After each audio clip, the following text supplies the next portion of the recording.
Good morning. It is Saturday, March the 27th, 2021, and Sarah and I are here at Longmire's famous mineral springs at the southwest entrance of Mount Rainier National Park. We have plans to head up to Paradise and ultimately, hopefully making it up the Muir Snowfield all the way to Camp Muir, which sits at around 10,188 feet.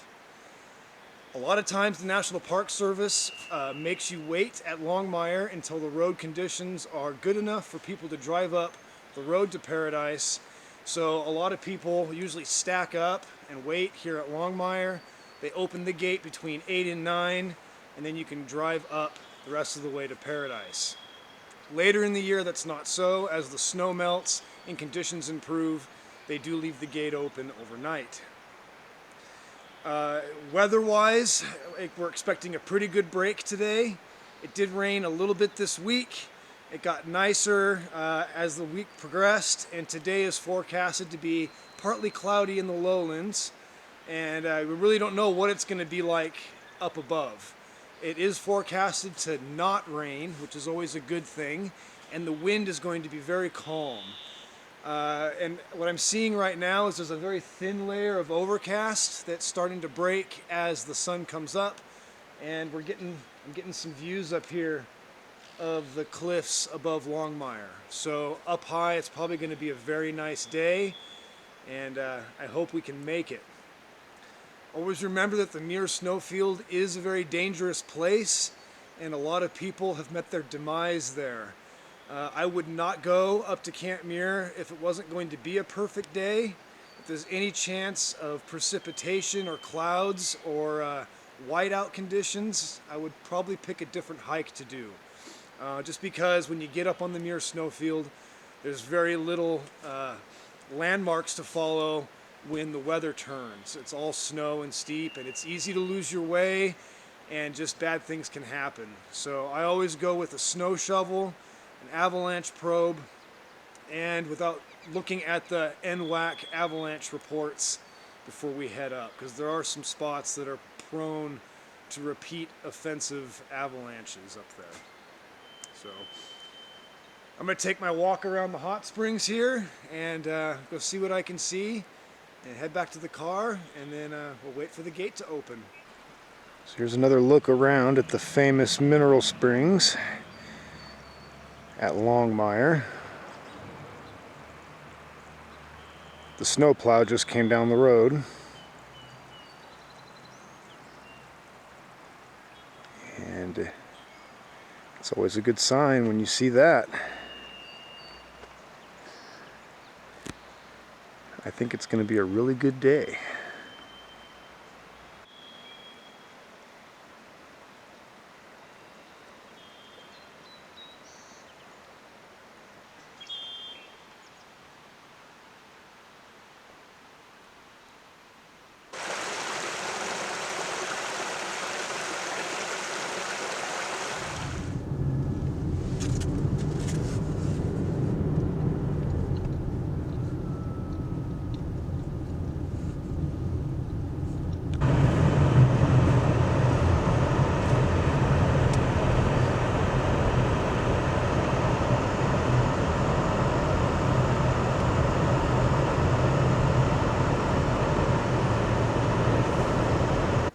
We have arrived at Paradise at around 5,400 feet above sea level, and I have heard that it is the snowiest place in the world. And this year it is living up to its name for sure.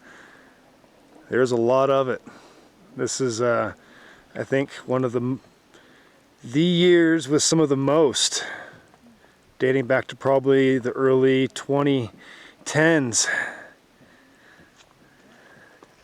Is when I can remember this much snow being up here.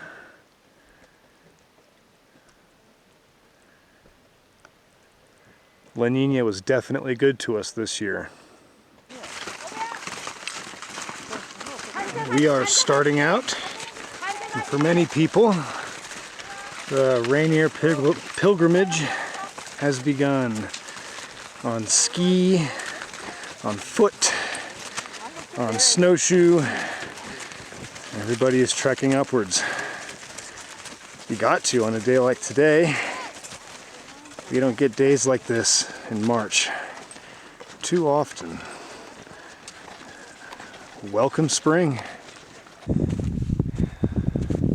Really, the first hardest part of this hike is leaving the gate, the hill up out of Paradise parking lot.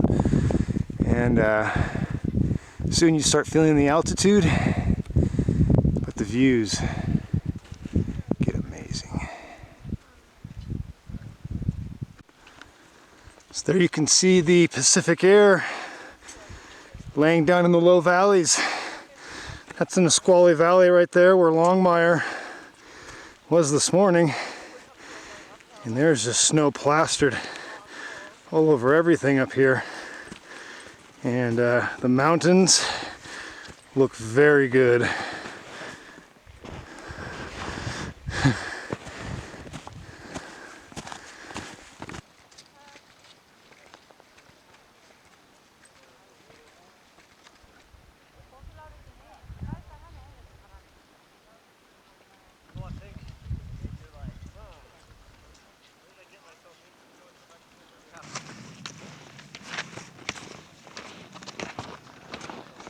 So you leave the Paradise parking lot and you ascend up what's called Alta Vista, and then you eventually end up on the moraine of the Nisqually Glacier. That's what we're on right now. We are above the Nisqually. It is down in there. You can see Sarah right there. And we are approaching the steepest part of the ascent, Panorama Point, which is that obstacle right there. We got to go right up the center of it. And that's the steepest incline today. And we'll see how we fare. So there's Sarah. And the first major league of the climb up to Camp Muir is over. And we're about to take on the second part of the leg, which is the ascent of Panorama Point. And you gotta be careful here because it is avalanche prone. There is a soft layer right now on top, and there's lots of roly-polies coming down the sides. And this is actually a really steep incline. You go up, and that's not even the top. It goes up like 2 more false summits. And then that puts you around 7,000 feet. And they don't call it Panorama Point for no reason. So I'll show you what it looks like when we get up there. So on top of snow shovels and avalanche probes and other snow equipment, I also don't come up to Muir without the 10 essentials and lots of sun protection. You wouldn't make it very far without sunscreen, a buff, and a hat. It looks like it's really cold, but it really isn't. It gets really hot really quick. So you want to protect your skin from any ultraviolet light as you go higher. You want to apply your sunscreen on a regular basis. And before you go up Panorama Point, it's a good time to do that. The only thing that sucks about sunscreen is if you put too much on, it runs in your eyes and it hurts. It stings. But you can never put on too much because I've gotten extremely burned up here before. And it hurts. And the buff is just extra protection against ultraviolet light. I also don't come up here prepared to at least spend one night if I have to. I also have extra food and layers, and it's also a good idea before you come up here the night before to hydrate and eat a high carb, high protein dinner to give yourself the fuel you're going to need.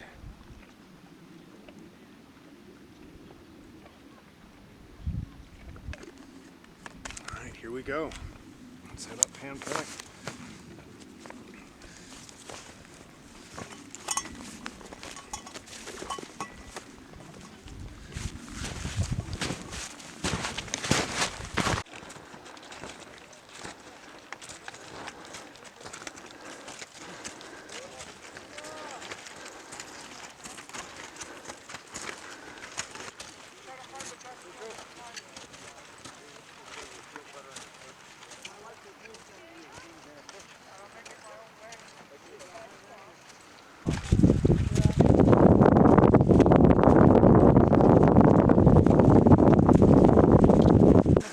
So we have reached the first top of Panorama Point. There's a lot of people coming up. Everybody's having fun.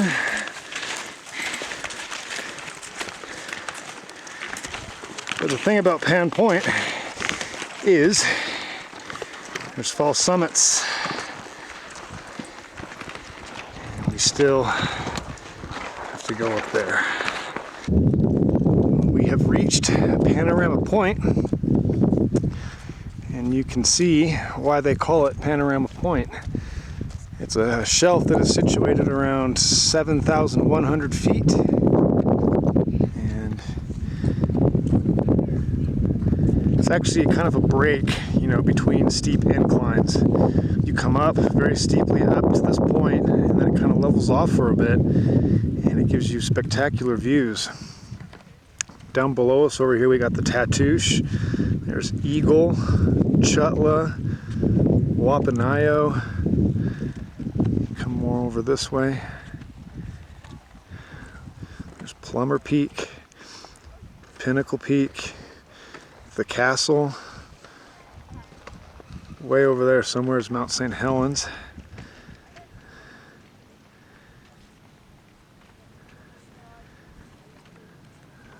There's Mount Adams and the Unicorn Peak, highest peak in the Tatoosh.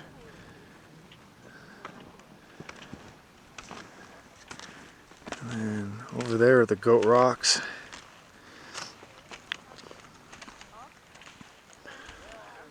And then over there is the Cascade Crest. On the other side of that, it drops off to Yakima in eastern Washington. And the route continues up that way.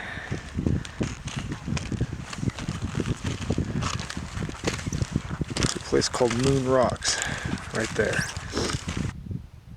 So at the top of the Pan Point stretch, you approach an area that is called Moon Rocks, which is actually right over here. And we're sitting at about 7,500 feet, and Moon Rocks takes you up to about up there just below Anvil Rock. That's about 9,500 feet up there. And you just got a good view of the upper roots of Mount Rainier. Here's the Muir Snowfield right here. It looks very covered with very fresh snow. And it looks like it's going to be very hot and a very slow slog up it. You can see Gibraltar Rock right there. You can see the Nisqually Ice Chute, the Nisqually Ice Fall. There's the Nisqually Glacier goes down that way. Here's the Wilson Glacier. And then up over there is the Couts Glacier. That there is not the summit, even though it looks higher. That is Point Success. The summit, Columbia Crest, is actually right there. That's the top. And you just can't get a better view with that crystal clear sky with no clouds in it right now. And that ice-capped dome, just like a giant scoop of ice cream on the horizon. We have officially reached Muir Snowfield. And I got about 2 more 1,000 feet of ascent until we reach the destination. It's really slow going. The snow is really soft in spots. We're sticking to the Moon Rock side over here because it tends to be more frozen. There's Sarah up there. This is the land of the rest step. It is not a spectator sport, but if it was any easier, I wouldn't like it.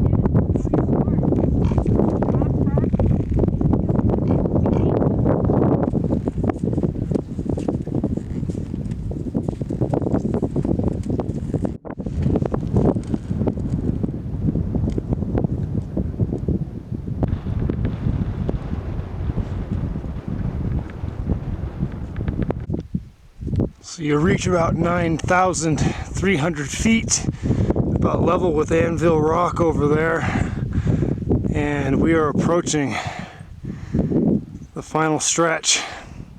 I have to admit my quads are cramping up pretty bad, and this is the worst part of it right here. This is where you really have to embrace the suck and dig deep.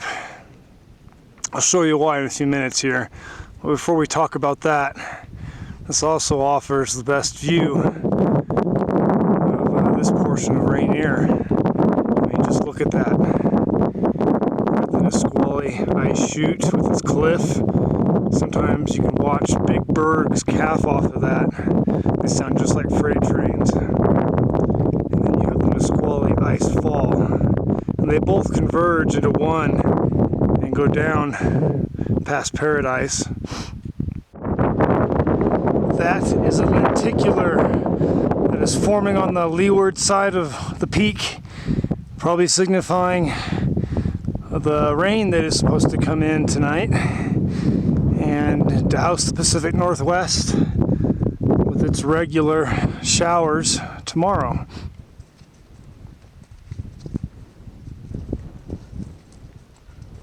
And this is the home stretch. You can see the shelter right there. This is also the part that's the most mentally tough. It's not the steepest, but this last half a mile is just really hard because it's you're approaching 10,000 feet. The air is the thinnest. It's the coldest. It can be the windiest, and you just see it, and you just can't get there quick enough. Well, here we are, 10,188 feet. We have made it to Camp Muir. And as you can hear, the stove is purring. We are taking shelter on the leeward side of this structure here. And we're about to eat some lunch.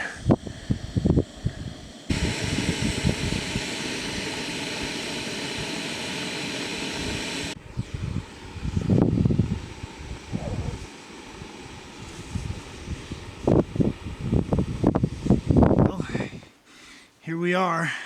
This is the high point and the turnaround point of the trip. It took us 5 hours to get up here.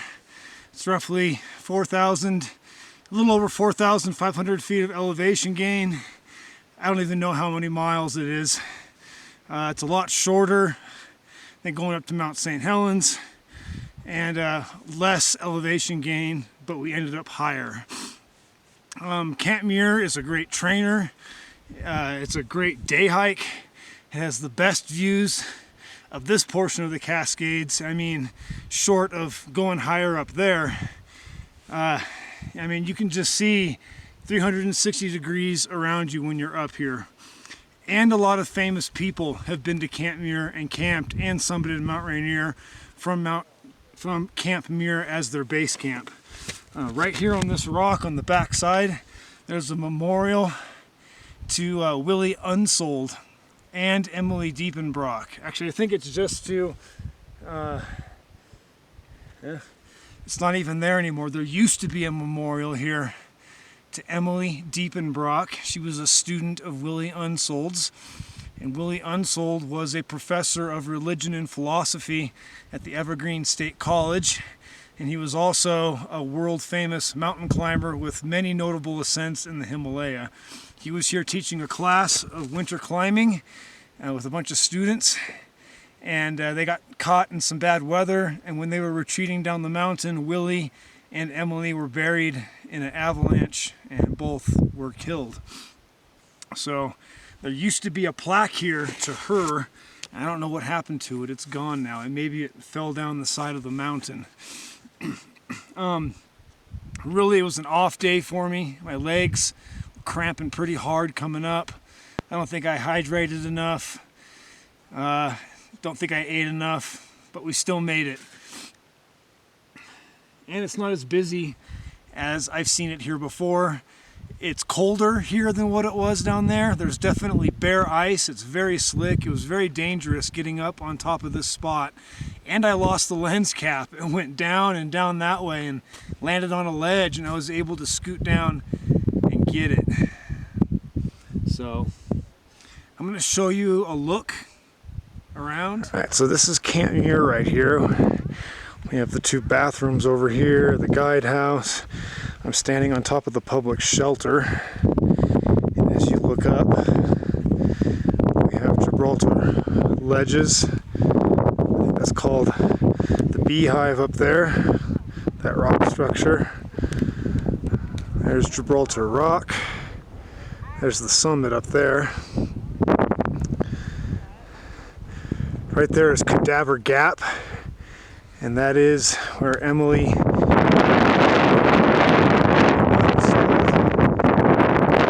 slab avalanche that killed them. There's Cathedral Rock right there. It's a big structure. It's really thin but wide from this angle. And then Cathedral Gap goes up around the corner. And that goes to my favorite camp on the upper mountain, Ingram Flats, and the climbing routes for the guide route, DC and Ingram Direct. You can kind of see Disappointment Cleaver right up there.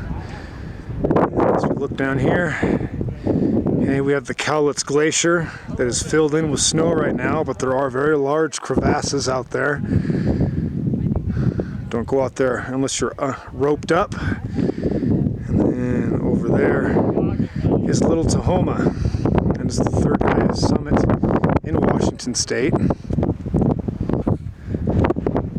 as you can see, all the clouds are rolling in really thick. You can't even see the Paradise parking lot right now. It's socked in with fog down there.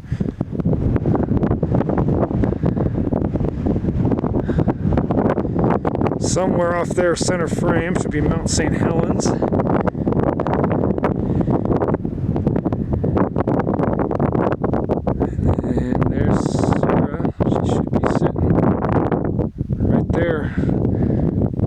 Water.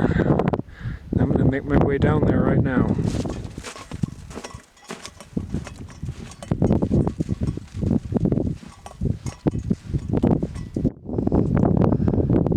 And when you come down the Muir Snowfield, you always descend a lot quicker in time than it took you to go up. And the air just gets easier and easier to breathe. I love how we're descending into that blanket of clouds down there. See, looking off in the west, that is the system that's coming in. It's getting grayer and darker, and it should be snowing up here by tonight. And we are going to be in the clouds very soon.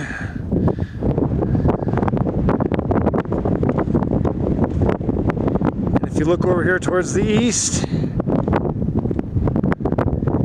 lenticular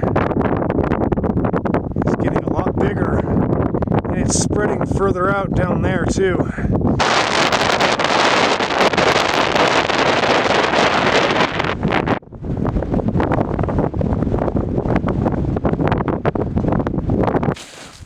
We're are still making our way down Snowfield. I think we're the last people up here today, and we are about to be overtaken by cloud.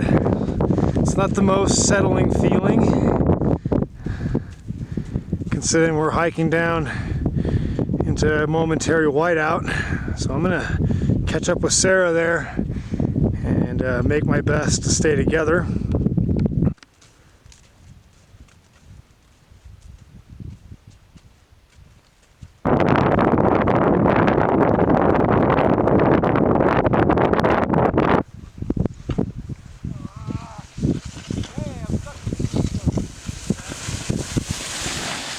We have hiked down and descended below the clouds we were in. So no more whiteout, and we get to be blessed with this amazing view as a parting shot for an amazing day in Mount Rainier's high country. The clouds, the grayness, and the light beams coming through definitely gives it a unique sense of beauty.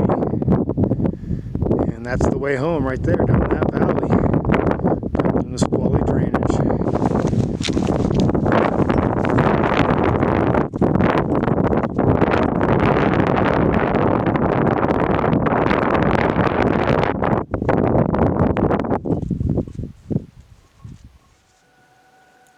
So we have this fox right here, right along the side of the road. I don't know if it wants to get fed or what, but she's posing, or it's posing for its picture.